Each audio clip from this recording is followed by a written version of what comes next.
Nous allons finaliser tous les dossiers dans 2 semaines. Donc, en Ok. 2 semaines, ils les auront. Alors, les conditions de détention sont difficiles. Je vais reprendre et je vais faire ville par ville. Ouais. À la MACA, nous avons accès à nos parents, c'est vrai. Mais nos parents ne vivent pas, n'ont pas droit aux visites des médecins. Aujourd'hui, je parle et je pense à mon amie Julienne qui a son père malade. Il a fallu que son père, il a fallu que mon amie rentre en contact avec une ONG internationale et aussi l'ONUCI pour que son père puisse être évacué à l'hôpital. Alors que le monsieur souffre d'une hernie discale, je crois. Vous voyez, c'est très difficile. Et on parle des conditions, mais je voudrais aussi comprendre le plan judiciaire. À la MACA, il y a plus de 200 personnes qui n'ont pas été entendues par un juge. Ça, c'est difficile. Parce que ces personnes-là vont bientôt... Le 11 avril, ça fera 2 ans qu'ils sont détenus.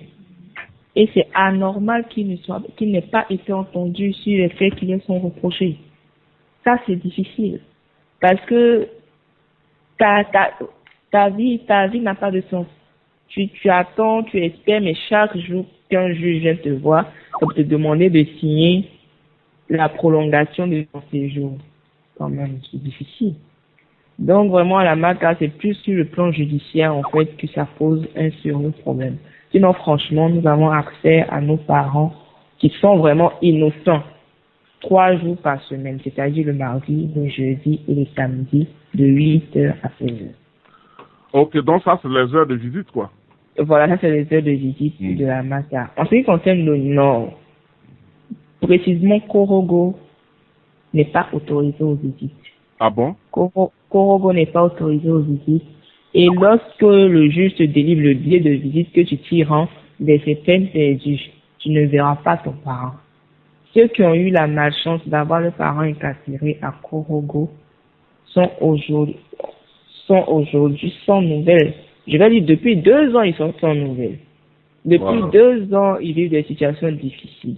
Et figurez-vous que dans les 2 prisonniers n'ont pas droit au téléphone portable. Donc, vous comprenez, 2 ans. 2 ans. Même ceux de la MACA n'ont pas droit au téléphone. 2 ans.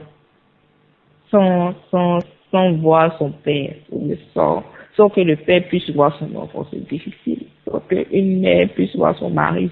Ou même qu'une mère puisse voir son enfant, parce qu'il y a aussi des enfants détenus. Dans notre collectif, il y a aussi des mères qui pleurent leurs enfants. En ce qui concerne ces gays-là, ils n'ont pas droit aux visites, mais tu peux quand même leur envoyer à manger. Les familles sont autorisées à leur envoyer les vivres. Mais la distance, tu fais comment pour qu'ils rentrent quand tu n'as pas de moyens. Et en plus, à ces gays-là, figurez-vous que leurs cellules sont toits. Donc, lorsqu'il pleut sur eux. Ça, c'est une réalité. Et en parlant de ça, je pense au général Baba, qui est handicapé du bras droit. Parce qu'il a reçu 6 balles sur sa main droite. Waouh. Donc, attends, pour récapituler, parce que vraiment, c'est quand même terrible. C'est-à-dire qu'à Séguéla, les gens vivent dans des... Voilà, je reprends pour Séguéla si vous voulez. Ouais, parce que vraiment, c'est terrible. Déjà à Séguéla, nous avons eu un mort, déjà du Beriberi. Et vraiment, que son âme repose en paix, nous pensons à sa famille. Les prisonniers qui y vivent sont dans des cellules sans toit.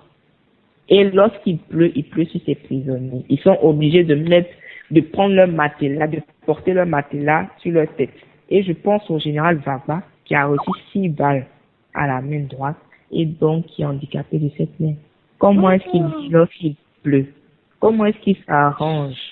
Comment est-ce qu'il se bat? Parce que il n'a pas